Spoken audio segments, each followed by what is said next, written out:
Well, hello, everybody. Welcome to the Marriage in Transition podcast. It's another episode. Sean and Lanette here, just helping you create unity as your marriage goes through uncontrollable change.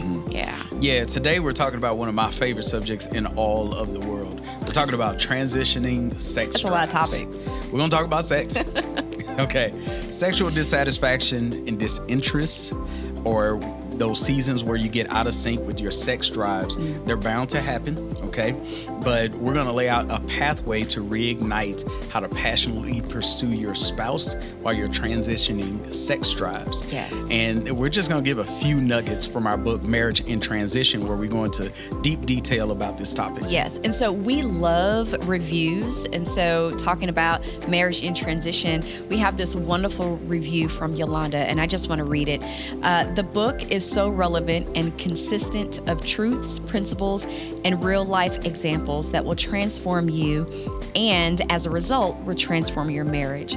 God has breathed on this book, and it is not a new word, but a now word that will revive and restore your marriage if you apply it. I'm so thankful that I read the book. I was ready to depart from my marriage after 21 years, but God. I am applying the truths and realizing that transitions are a part of life, and my marriage does not have to crumble, but can get stronger as long as it's built on a strong foundation. And so that was, thank you so much, Yolanda, for writing that. We absolutely love reviews. So we would love for you to leave a review for our book, Marriage in Transition, but then also for this podcast. Yeah. Okay. So you ready to talk about transitioning sex drives? I'm ready. Okay. Well, let's go.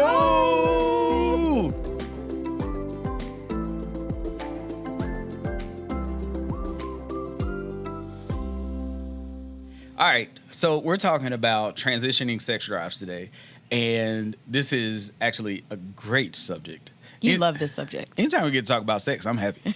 Okay, so I hope y'all are ready. All right, so there's an article that we're going to reference, and you guys can read more about it within our show notes. Men in their 20s, their testosterone is typically higher, right, than men in their 30s and 40s. They may continue to have a strong sex drive, right, through these years, but their testosterone slowly starts to decrease around age 35. And it typically goes down by 1% a year. Now, 50s and up, this is an entirely new challenging season because erections may happen less often and maybe less firm. Right. Okay, now you know we diving into things when we start talking about firmness. Y'all hang on in there with us, all right? Now, let's talk about women. All right, so ladies, in your 20s, you're, of course, more likely to be fertile, right? And then as you enter in your 30s and 40s, this time of life, your sex drive is going to be a little stronger. You know, that warrior on the inside of you wants to come out, a little stronger than before. But then, you get to your 50s and we enter this thing called menopause. And so that can slow quite a few of us down. And so the older we get, the more our sex drives decrease a little bit. Yeah, and with those libido changes, right, it can lead to hot flashes. Oh, gosh, sleep problem. Dryness. Yeah, you got it. Yeah, so there's a lot that's going on there. Okay, so that being said, sexual dissatisfaction and divorce obviously are related. They are. And people get frustrated because they're sexually dissatisfied. Yeah. All right, part of what's happening is we are transitioning in our tempo. That's a great way of putting it. Yeah, we're transitioning in our tempo. Yeah, some of us are super excited and want to have sex like rabbits, and then on the flip side, you may be at a point where it's like you're just not interested. But here's the thing: it's taken so personally. It is. Right? It is so personal, and if we don't have healthy conversations about where we are in those moments, that neglect of our needs in those different moments can lead to dysfunction within the relationship. Yeah. And so the first thing we'll say about our relationship is we're pretty open and we talk with one another about what it is that we're going through sexually. Well, there's a interesting dynamic with us in that we married at 18. Mm-hmm. So we married at the peak of our sex drive. Somewhat. My peak is still high. Praise Jesus. So ain't nothing wrong. we've been with one another through, I guess you can say, pretty much all the seasons of a sex drive, you know? And so we've experienced the highs, the lows, the changes in libidos, all of those. And so it's a very interesting dynamic in that we have a broad perspective on of it. the topic. Yeah. But I want to say this from the beginning, though. We had great communication skills. I think in talking about sex, we had great communication skills from the beginning. But my problem was I didn't understand the need, and this is going to sound really weird, but I didn't understand the need for intimacy and romance. I wanted the pleasure and the result of sex, but I didn't have the right foundation and approach for it. And so you were desperately needing connection. You wanted to have a level of intimacy to where I was, when I think intimacy, seeing into your heart, meeting your romantic needs, and being a friend. And sex was, for you, it wasn't so much just the pleasure of the moment, but it was the buildup. It was everything that led up into stimulating you mentally. I wanted all of the before and the after. Yeah. And not necessarily, just focused on the actual act itself, the in-between. Yeah, and for me, the during, the in-between is everything. And so the challenge was then I took that personally. I looked at it like, well, why isn't it important to you? And it's like, I'm not you, right? So who am I to be mad because you didn't have the exact same wants or needs? But come to find out, you're a lady and I'm a man. Yeah. So and in that, different. we're different, right? Yeah. And so we're not going to think exactly the same.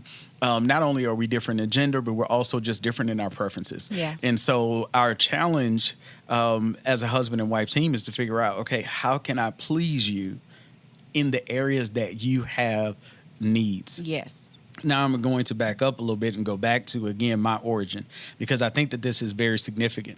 My interpretation of what sex was rooted in an empty definition.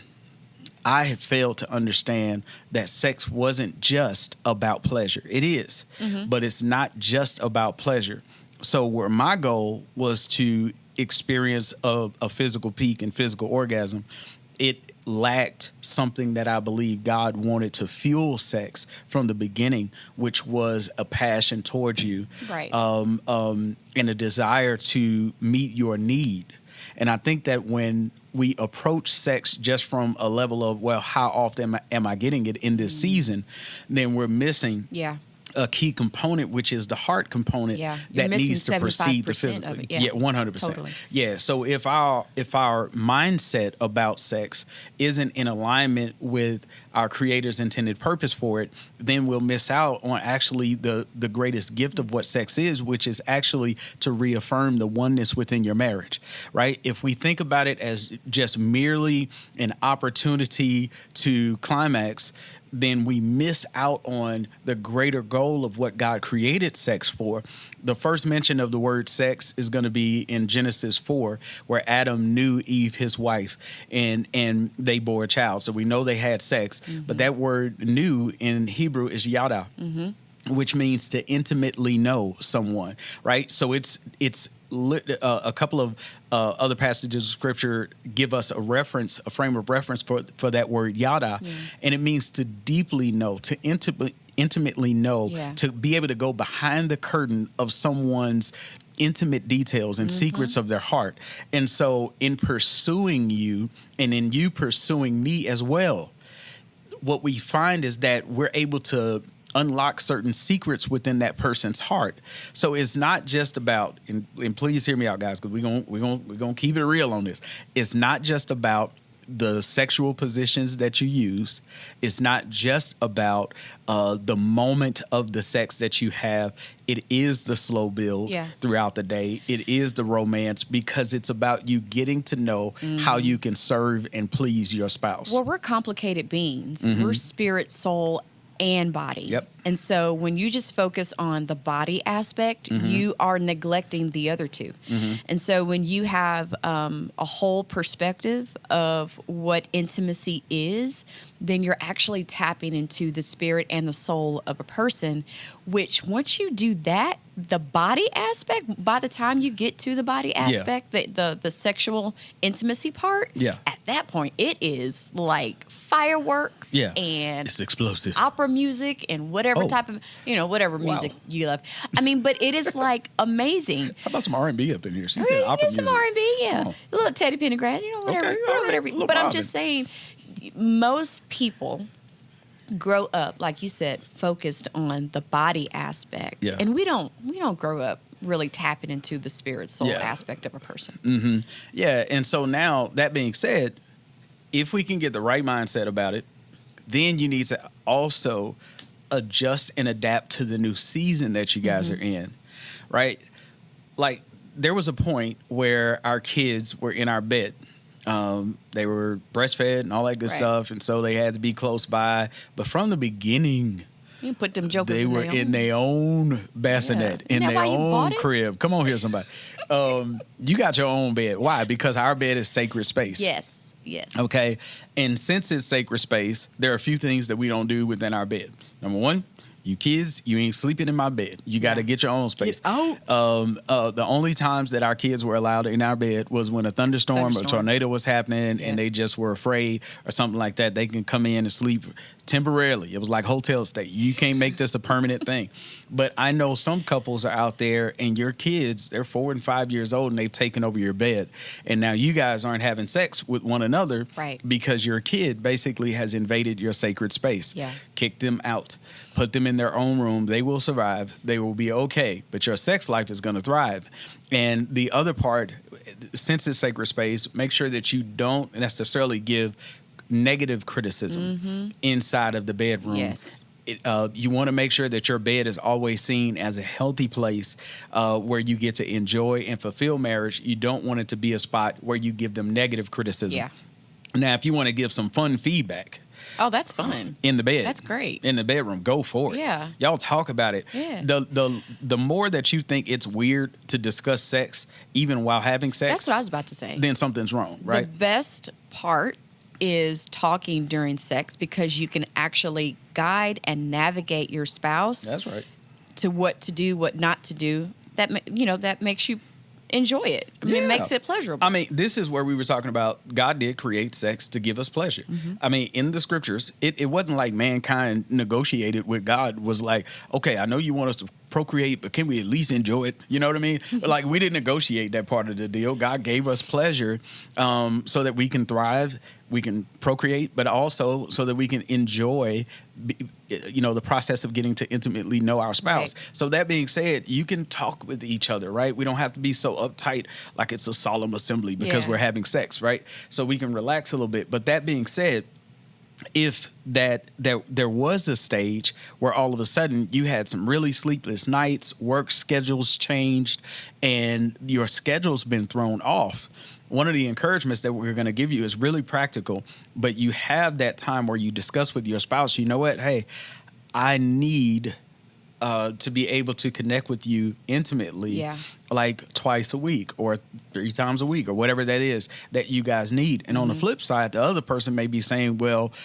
I need some romance, right? Or we need the house cleaned, or we need some other things to help me get in the mood. Or my body is changing and shifting, and I may need to go see a doctor. Yes. Because I'm just not the same in that area anymore. Yes.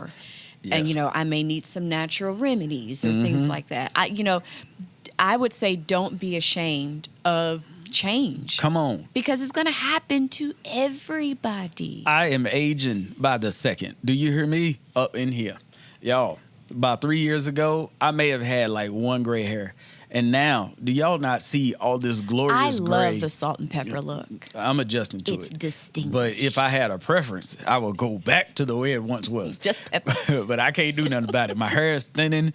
My beard is graying. My body is changing. Okay, so I'm not 20 anymore. Right. You know what I'm saying? And it's okay. Let's just let that simmer for a second. Yeah. It's okay. It's okay. You know, but you can have great sex at this age that you're in. You can. You guys have to, you're always rediscovering who you are now. Yeah. This is really big. This is one of the biggest reasons why we wrote Marriage in Transition, is because that's an uncontrollable change. You can't control. I can't do nothing about it. I've tried. Right? You cannot control it. The age is going to happen. Your hormones right? are going to turn on you. Yes. And your body is going to change. That being said, you can still enjoy some sex. Yeah. Right?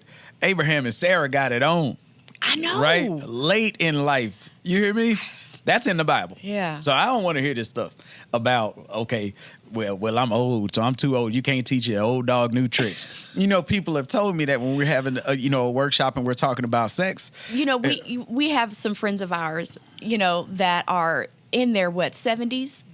And they are at our church. Oh, and okay. They are the sweetest couple, but they're so vibrant.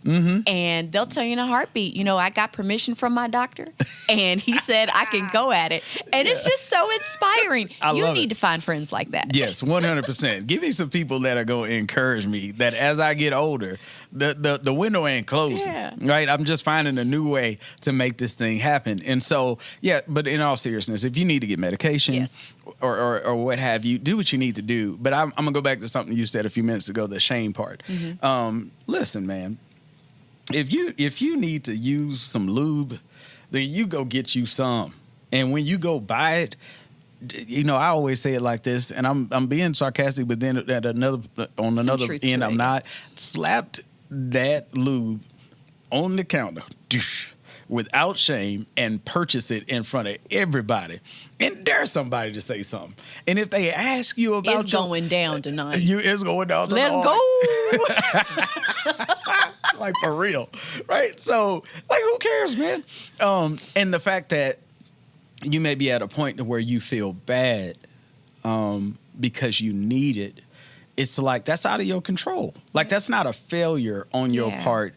As a man, if you need to have some, to help you rise to the occasion, or if you're a woman and you're at a place where your body has changed and you feel like you're letting your spouse down because your hormones just aren't pumping out what's needed for that moment. I mean, you're not a failure either. It's just a reality of where you guys are. So we can't allow the enemy to come in and give us this lie that we're less than or we're underperforming because of physical circumstances, right? Like you said, you have to rediscover where you are right now. Yeah, and then you need to quickly adjust, though. That's the thing. Because the longer that you wait and you're having, intercourse, but it's really uncomfortable.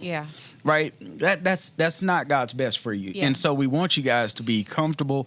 And so you all want to make the adjustments that are necessary for you all to transition with those sex drives. Now, I've known some guys that I've had conversations with, and please hear me, this is not a broad generalization of every guy, but I know some guys that were at a point where they were wanting to have sex like 4 or 5 times a week. And the wife is like, is this normal? Like, I can't, what am I supposed to, I can't keep up, right? You guys are going to have conversations. There's got to be a level of understanding. There has to be a level of understanding. And what we found was very helpful within our own situation, because we had busy schedules, because we had kids, because we had all these things going on.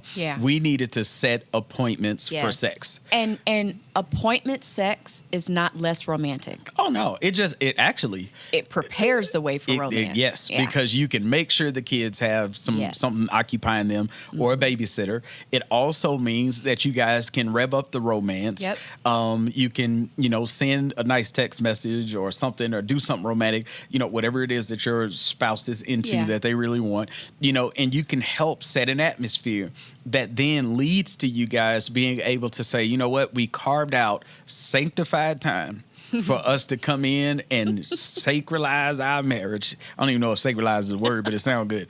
And we're going to have this time where we're going to reinforce the oneness of our marriage. Yeah. I remember that was a big deal for you.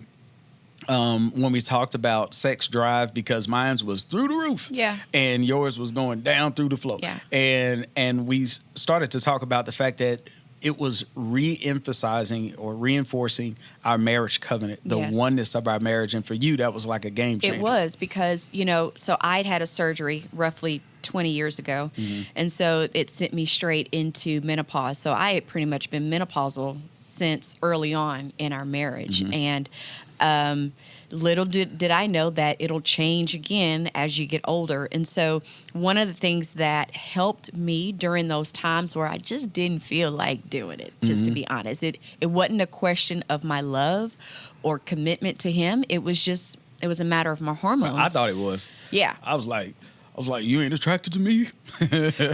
I was all mad and took it personal. It had nothing to do with that. And so what I decided to do was, in those moments where I just didn't feel like doing it, I decided to put why I do it at the forefront of my mind. And the reason why I do it is to recommit myself to my husband all over again. And that gave me the motivation. That gave me the desire. That gave me just the energy to lovingly submit my body to my husband, but then not have the mindset of, I got to do this again. I don't feel like doing it.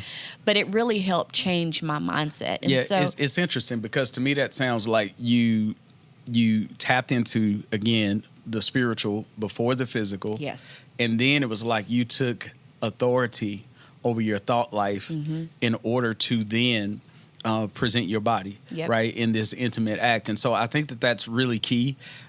We dive into what romance is in marriage and transition, which is a whole nother subject, but romance is so key to the setup of sex. We talk about scheduling in these different seasons of life so much in marriage and transition. So if you guys have not grabbed a hold to the book, make sure that you do. So in our next podcast, we're going to talk about parenting future leaders. Ooh, that's going to be my favorite topic. Okay, so this one was my favorite topic, but the last one was your favorite topic. No, I say that was one of my favorite topics. This one is my favorite topic. Ain't no doubt about that one. Up in here. Okay, so we'll see you guys the next time.